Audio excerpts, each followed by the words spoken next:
Hello बच्चों, कैसे हैं आप सब। मेरा नाम है अभिषेक और क्रैक इजी में आप सभी का फिर से स्वागत है। आज लेंज लॉ देखेंगे। Faraday first law was all about induced EMF and current. Current कब? जब सर्किट क्लोज्ड होगा तब। सेकंड लॉ क्या था फैराडे का? वो जो induced EMF current first law में मिला था ना, उसका मैग्नीट्यूड पता करते थे हम लोग सेकंड लॉ में। ठीक है। लेंज लॉ क्या था? लेंज लॉ बस फैराडे सेकंड लॉ के ही आसपास घूमता है कि ये जो इंड्यूस्ड ईएमएफ है उसका आप डायरेक्शन खोजेंगे। ये लेंज लॉ के थ्रू डायरेक्शन की बात होगी।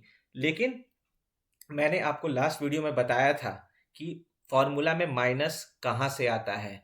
वो लेंज लॉ का ही कहानी है वो। ठीक है। सम बेसिक फंडा है। बेसिक फंडा क्या है कि कॉइल के बारे में जानिए। कॉइल कैसा रहता है? कॉइल ऐसा स्प्रिंग जैसा रहता है। स्प्रिंग पेन में देखे होंगे। ठीक है। स्प्रिंग का साइड से देखिए, साइड से ऐसा दिखेगा, फ्रंट से देखिएगा तो ऐसा गोल सा दिखेगा। ठीक है। अब देखिए, कोई भी स्प्रिंग सामने से देखोगे तो उसमें क्या है कि अगर करंट क्लॉकवाइज घूम रहा है तो स्प्रिंग का वो फ्रंट वाला वो साइड जो आपके मुंह के साइड है वो आपका साउथ पोल की तरह काम करेगा एक मैग्नेट का। और कोई भी स्प्रिंग का अगर एंटी क्लॉकवाइज में घूम रहा है करंट तो उसका वो वाला जो पार्ट है वो आपको, कौन सा पार्ट जो आपके तरफ देख रहा है, आपके आंख के तरफ, आप जहां से अंदर घुस के देख रहे हो, ठीक है, वो नॉर्थ पोल की तरह काम करेगा। ठीक है।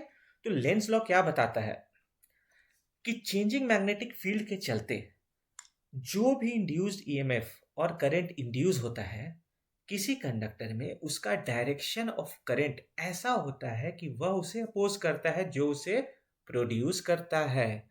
सोचिए कितना अजीब सा बात है ना। उसको ही, जिसको प्रोड्यूस कर रहा है उसी को अपोज कर रहा है।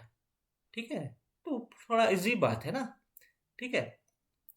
अब देखिए, ये कॉइल है, ये एक मैग्नेट है। इनिशियली कोई मूवमेंट नहीं। मैग्नेट का अपना मैग्नेटिक फ्लक्स है, वो ना कॉइल के साथ लिंक हो रहा है ना ईएमएफ इंड्यूस हो रहा है। ठीक है। अब थोड़ा सा देखिए कि अब ये जो मैग्नेट है उसको मैं क्या करता हूँ को कॉइल की तरफ थोड़ा सा लाता हूँ। कॉइल की तरफ लाऊंगा, मैग्नेटिक फ्लक्स जो है वो कॉइल में इंड्यूस होगा और ईएमएफ इसमें इंड्यूस होगा और करंट इंड्यूस होगा। लेंज लॉ यही बताता है कि भाई ठीक है, इस इंड्यूस करंट का क्या डायरेक्शन होगा। डायरेक्शन तो कुछ तो होगा।